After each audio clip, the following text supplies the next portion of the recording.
Tapi katanya kan di Q1 ini Udah banyak yang belanjanya lumayan gede, Iya. termasuk MBG segala macam ya. Oh iya, di tingkat pusat. Itu kira-kira mempengaruhi pertumbuhan nggak itu? Mempengaruhi dong, mempengaruhi. Tapi belum sampai ke lebih gede dari Q1 2025. Ya, sama aja bohong kalau yang punya APBD, Ah, gubernur ini lulusan SD mana gitu kan, atau bupati, wali kota gitu kan ya. Ya nggak sinkron jadinya dengan arah pemerintah pusat. Terus yang satu lagi kayak BGN misalkan, MBG kan. Saya pro MBG by the way. Gua setuju, stunting itu harus diberantas, setuju banget. Tapi yang gua nggak setuju, ini BGN ini banyak ngaconya juga gitu. Jadi, boleh idenya bagus badan gizi nasional, cuma lama-lama bisa jadi badan gelo nasional. Kalau kayak kemarin tuh apa mau beli laptop sampai triliunan, beli kaos kaki, beli motor, beli apa yang nggak ada hubungan jelas, langsung. nggak ada hubungan tuh, janganlah. Ini Prabowo ini harus ngeh nih. Banyak orang yang dukung MBG. Betul. Kita ketemu banyak ke daerah-daerah kecil di Indonesia, woi seneng banget. Ibu-ibu juga seneng, nggak usah harus bangun pagi-pagi masak buat anak.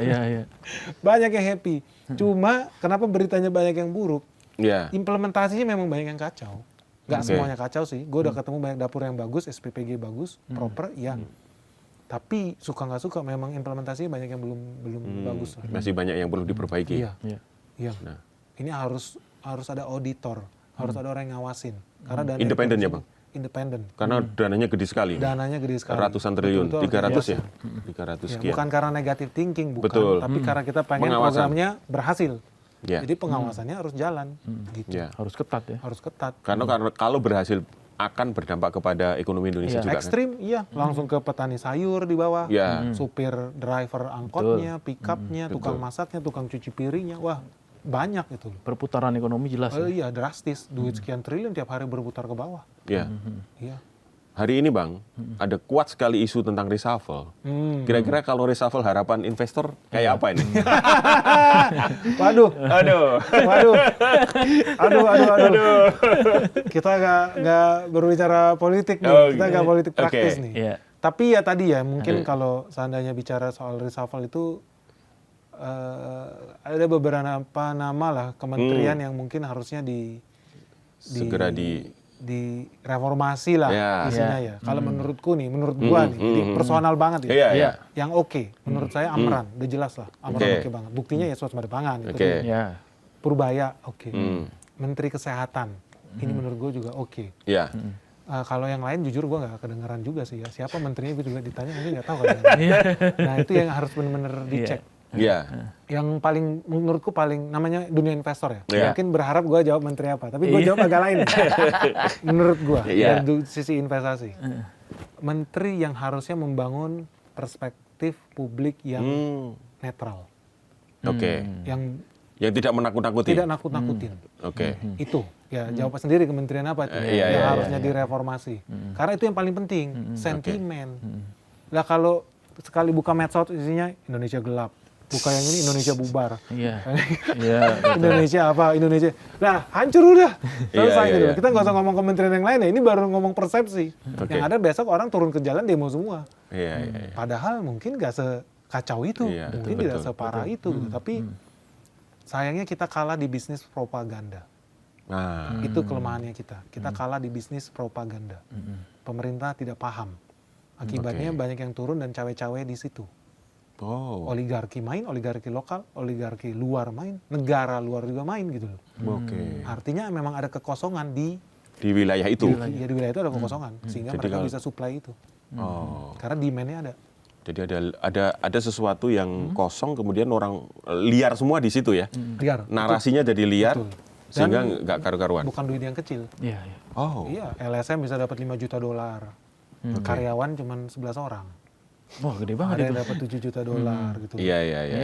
Ya teman-teman mungkin juga udah pada tahu lah gitu. Iya. Dan bukan cuma 1-2 biji, ada ribuan. So can you imagine perputaran duitnya di situ ya? Iya. Dia hanya main perang narasi aja itu ya. Perang narasi aja. Karena tadi itu betapa pentingnya persepsi ya. Persepsi itu penting. Ternyata persepsi itu penting banget dan mungkin ini yang perlu segera direspon oleh presiden. Harus diperbaiki. Itu pemerintah gagal total di situ menurut saya. Gagal. Saya nggak tahu juga kenapa bisa gagal total, tapi realitanya ketika kita buka itu adanya berita kiamat aja terus. Tapi kan kita investor ya, kita harus pilih-pilih berita mana yang benar, mana yang enggak, supaya kita tambah cuan gitu. Dan faktanya hari ini kita tambah cuan dan tambah happy. Breakthrough-nya apa tuh kira-kira nanti untuk pemerintah ya, supaya investor itu juga akhirnya datang ke sini gitu? Kayak presiden yang sebelumnya kan banyak bikin infrastruktur nih, gitu. Tapi kok nyatanya nggak mendatangkan investor yang signifikan juga? Kalau kita ngomong yang di konsep di Indonesia lah ya, kalau menurutku itu yang butuh itu stabilitas. Nah ini yang nggak ada. Contoh kayak kemarin tuh kena prank Hyundai di sini, katanya buka pabrik Indonesia cuma boleh jual mobil listrik kalau punya pabrik itu, datanglah Hyundai buka Korea. Begitu sampai sini orang Cina bisa impor. Langsung fisik gitu. Itu kan ada perubahan. Betul. Orang udah buka pabrik, udah beli lahan apa segala macam. Regulasi kita nggak inilah. Itu yang penting, stabilitas itu. Jadi ada stabilitas kebijakan, bisa ditebak arahnya kemana. Ada transparansi. Let's say, perizinan bakal telat 3 tahun misalkan, atau 3 bulan, tapi terukur. Mereka bisa lihat transparansi itu ada. Oh, udah di tahap ini. Next butuh izin lingkungan, next butuh izin anda, next butuh izin apa. Nah yang ketiga, jelas ya. Jelas. Tahapannya ya. Tahapannya jelas. Yang ketiga ini korupsi. Jadi memang korupsi ini wajib diberantas nih di Indonesia.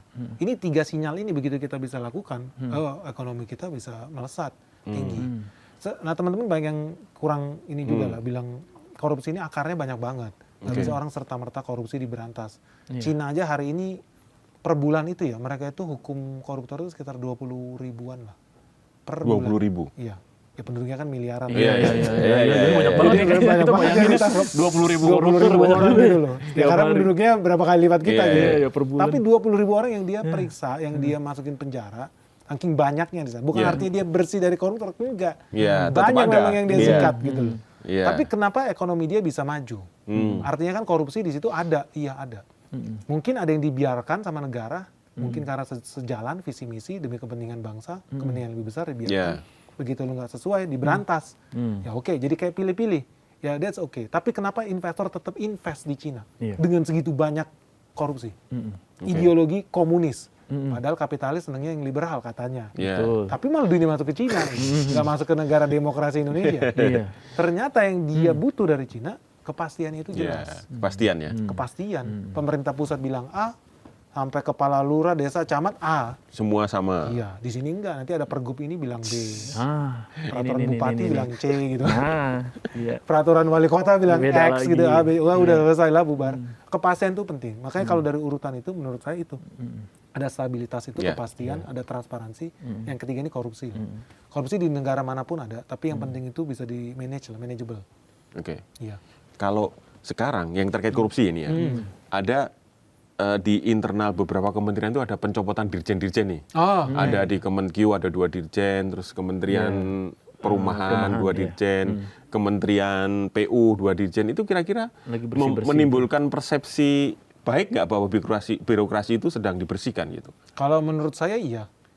Harusnya begitu memang. Jadi ketika orang naik masuk ke sana jadi menteri, yang ini yang udah-udah ya. Yang udah-udah. Kita ngobrol banyak negara itu dikungkung oleh birokratnya. Jadi ini curhatan temanku. Dia eselon 1 lah kalau di Jepang. Eselon 1 di Jepang. Ini Jepang nih ya. Dia bilang, Ben, lu bilang kan kita suka ngobrol. Kita muji-muji, kita pengen kayak Jepang nih gini-gini. Dia bilang gini, Ben, lu Yoshihiro Samada kalau nggak salah namanya. Yamada. Ben, lu kira Jepang tuh bagus? Enggak. Lu bayangin di Jepang itu orang bisa berkantor di satu perusahaan sampai 50 tahun, 60 tahun. Swasta ya gitu. Bayangin apalagi PNS-nya. Waduh. Dan itu bisa sampai ke anaknya, ke cucunya. Turun-temurun gitu. Turun-temurun PNS-nya. So lu bayangkan ketika ada orang di sana jadi PNS berkarir 60 tahun dan punya anak juga di situ. Terus tiba-tiba ada menteri baru, siapapun menterinya di Jepang, apa bisa bikin kebijakan? Enggak bisa. Ujung-ujungnya mereka pasti ini dirjen udah kerja 40 tahun. Dari tukang parkir sampai jadi dirjen. Sampai dirjen, semua pejabat kiri kanan kenal dia. Lintas dinas, lintas kementerian. Terus kucuk-kucuk masuk orang jadi menteri. Apa kata dirjennya di sana? Ini bosnya dia kan, dia salah satu. Lu paling nggak 3 tahun lagi hilang. Oh ya menterinya. Iya menterinya. Karena itu juga gue dengerin lu. Karena jabatannya cuma segitu. Gue pensiun masih 30 tahun lagi gitu misalkannya. Umur panjang-panjang nih di Jepang. Iya, benar. Buat apa gue dengerin lu 3 tahun lagi juga diganti. So, ternyata Jepang jadi negara yang dikunci sama birokrasinya, sama birokratnya. Jadi birokrat lebih berkuasa dibanding eksekutif.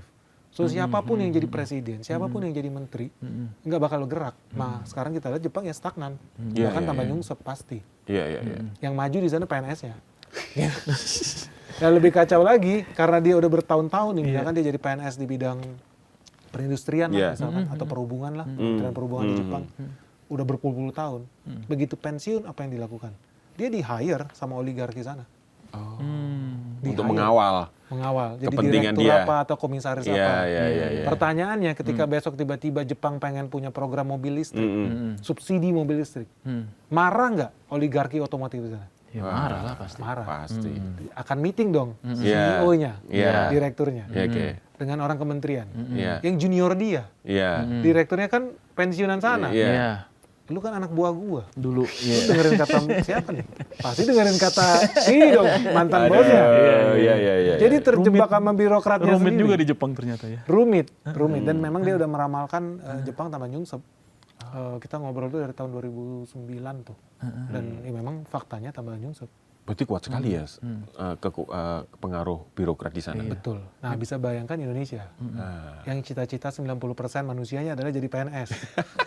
Gitu kan ya. Jadi bisa dibayangkan gimana birokrat itu mencengkram siapapun yang jadi menteri, yang berkuasa PNS. Realita. Emang Prabowo punya bikin program AIO yang jalanin siapa? Pasti PNS juga. Siapa lagi? Siapa lagi? Emang dia sendiri macul-macul suasana pangan kan? Ya pasti ke bawah PNS ya. Nah, inilah yang penting buat bersih-bersih di sana. Ada satu menteri yang saya pernah ketemu. Dia tahu dia dikepung sama PNS-nya sendiri, bayangin. Dia tahu dia dikepung. Program dia kasih program segala macam, buang tempat sampah. Tapi hebat, dia nggak cari musuh. Ini brilian, ini bisa ditiru nih sama yang lagi dikepung sama kementerian sendiri. Sepertinya banyak yang lagi dikepung. Banyak yang lagi dikepung. Cuman nggak berani cerita aja. Nggak berani cerita. Tapi ini menurutku, karena ya menterinya berhasil ya, dia sukses story lah. Gue mau sharing lah. Ada seorang menteri yang gue ngobrol ketika ada dirjen atau pejabatnya itu bandel, atau korup lah, atau cawe-cawe segala macam. Cara dia singkirkannya, dia mutasi, atau pindah ke divisi lain, metodenya banyak. Dia kan nggak berani juga mempermalukan karena pasti udah berakar nih gengnya dia kan. Kemana-mana lah ya. Gengnya di dalam banyak. Yang dia lakukan banyak. dia peluk. Jadi ada kode di kementerian itu. Kalau dipeluk sama Pak Menteri. Dipeluk itu ada bisikan mesra. Bapak istirahat dulu. Nanti kalau Bapak udah siap, setahun lagi, 2 tahun lagi, balik lagi ke pos ini. Sebentar ini saya isi dulu, mungkin dengan orang lain. Oh, brilian juga nih dia. Jadi dia nggak main kasar, ngata-ngatain orang di publik, pejabat eselon 1, eselon 2. Gitu. Dia pakai peluk. Jurusnya jurus peluk. Wah, ini menarik nih. Menarik ya. Tapi nggak semua menteri bisa nih kayaknya. Ada yang tendang juga ya. Itu menurutku. Ada yang jebak menterinya. Yang keceplos menterinya ya. Ada. Ya itu ilmu yang perlu dipelajarin lah ini, dan akhirnya apa? Ya kementerian itu programnya berhasil jalan. Di end of the day kan rakyat itu bukan pengen yang di atas pada berantem gitu. Kan dunia betul. Dewa-dewa nih, eselon 2, eselon 1. Betul. Nggak nyambung, rakyat itu nggak peduli juga. Terlalu rumit untuk dipahami. Dan dia mau tahu kebijakannya dia rasakan, hidupnya lebih enak, tambah sejahtera, kan itu. Ya karena menteri yang satu ini, ya kita lihat banyak petani itu happy sekarang gitu loh. Hasil panen dibeli di harga tinggi gitu. Saluran irigasi dibangun di mana-mana, orang nggak susah dapat air segala macam. Jadi ya hebat lah, gue bisa bilang hebat lah. Padahal dia nggak punya track record birokrat, tapi ngerti mindset PNS Indonesia itu gimana gitu. Jangan dipermalukan di depan umum. Senangnya disanjung-sanjung. Jadi harus sering muji-muji anak buah sendiri. Padahal anak buah sendiri tapi dia yang muji. Nggak boleh main kasar, harus kolonuwun, permisi. Strategi peluk lah gue bilangnya. Ini hebat nih. Ini hebat. Meskipun banyak juga serangan ke menteri ini. Pasti. Udah pasti lah. Saya paham siapa dia. Banyak jebakan hebat. Cuman intinya adalah jadi menteri pusing. Pasti pusing. Jangan anggap jadi menteri itu enak aja. Nggak ada. Apalagi kalau menterinya bener ya, pengen kerja. Pasti gangguin banyak. Dari dalam aja banyak, ada dari luar. Jadi cirinya kalau dia bekerja dengan baik, yang gangguin pasti banyak. Kalau belum ada yang gangguin, berarti nggak kerja. Berarti nggak kerja. Itu tandanya. Berarti nggak kerja. Jadi semua orang hai aja di dalam, ngopi-ngopi aja. Aduh, kalau ke kementeriannya di kantinnya banyak aja orang ini nggak pernah kerja nih apa, ngopi aja terus. Yang penting aman. Yang penting aman. Tapi ada juga yang kerja tapi salah mulu. Nah, ada juga. Wah, ada juga. Itu salah strategi itu. Perlu ngopi-ngopi sama Mas Pung dulu nih. Seru. Oke. Iya. Mungkin terakhir ya. Iya. Di antara negara ASEAN, ini kan kemarin Lawrence Wong sudah ngomong, menyerah ya. Ekonomi akan minus katanya. Pasti Indonesia dianggap yang terbesar dong, Bang. Kira-kira gimana, Bang, kalau dari visi? Apakah ini benar begitu atau memang ini persepsi aja yang dibangun? Yang dibilang Lawrence Wong itu betul gitu. Dan mereka itu udah ketakutan. Terakhir kita ke Singapura itu kalau nggak salah 2 minggu lalu, itu bahkan mereka udah banyak shadow fleet itu masuk yang sebetulnya nggak boleh. Shadow fleet itu kapal tanpa bendera. Mereka lakukan transaksi jual beli minyak lepas pantai. Di luar. Ya, kemungkinan minyaknya itu dari negara yang diembargo sama Amerika Serikat. Ya semua orang udah tahu rahasia umum lah, Singapura tempat cuci duit lah. Tapi mereka nggak pernah sebelatan itu ngizinin orang cuci minyak di wilayah dia. Wilayah dia. Dan itu udah jadi pembicaraan umum. Kok tiba-tiba ada kapal tanker ini dari bendera atau pakai bendera Rusia atau bendera Iran. That's the reality lah. Mereka juga udah pada panik. Panik ya? Iya, mereka panik. Mereka wajib panik. Yang Indonesia harus siap-siap adalah berarti yang harus dilakukan Singapura selanjutnya. Nih catat nih omong. Singapura wajib nyerang Indonesia. Wajib. Dia harus lakukan itu. Untuk bertahan? Untuk bertahan. Berarti kita harus gimana ini? Oh, itu panjang lagi tuh ceritanya. Tapi yang paling penting gimana caranya dia nyerang Indonesia. Jadi teman-teman bakal lihat yang dia lakukan adalah dia bakal nginjek rupiah. Sing dollar akan di-push naik ke atas. Singnya ya? Iya, sing dollar di-push ke atas, rupiah diinjek hancur ke bawah, nilai tukarnya terhadap sing dollar. Akibatnya banyak orang kaya di Indonesia tarik rupiahnya, nabung di Singapura. Capital outflow. Strategi bertahan Singapura, dia nggak bisa jual kelapa sawit. Ya nggak punya apa-apa dia nggak bisa ngebor minyak. Iya benar. Nggak punya batu bara, nikel nggak ada. Tapi dia bisa bilang kita adalah tempat yang paling bagus buat transaksi finansial bagi investor, paling aman. So yang akan dilakukan, dia akan download rupiah sebesar-besarnya. Ingat komponen GDP, konsumsi, government spending, ekspor lebih besar dari impor, dan terakhir investasi. Mereka nggak bisa kejar ekspor, nggak ada kelapa sawit, batu bara. Government spending berkurang karena banyak krisis. Di tengah, akhirnya nyawa dia di investasi. Itu harus dia push ke atas supaya GDP dia naik. Artinya dia harus banyak tarik duit negara terbesar di ASEAN supaya panik di sini, bawa duitnya ke sana. Nah, ini teman-teman bakal saksikan kebenaran ramalan Benix dalam paling lama 2 bulan ke depan lah. Bakal makin ekstrim pelemahan rupiah terhadap Singapura dolar. Berarti Sing dolar akan naik drastis. Operasi khusus. Ini operasi khusus. Ngeri loh. Termasuk narasi-narasi berarti. Kita lihat aja. Ini Menteri Keuangan udah paham belum ini? Kira-kira? Hopefully lah ya. Tapi itu wajar lah dalam konteks berbisnis aja, pelaku usaha kan berkompetisi.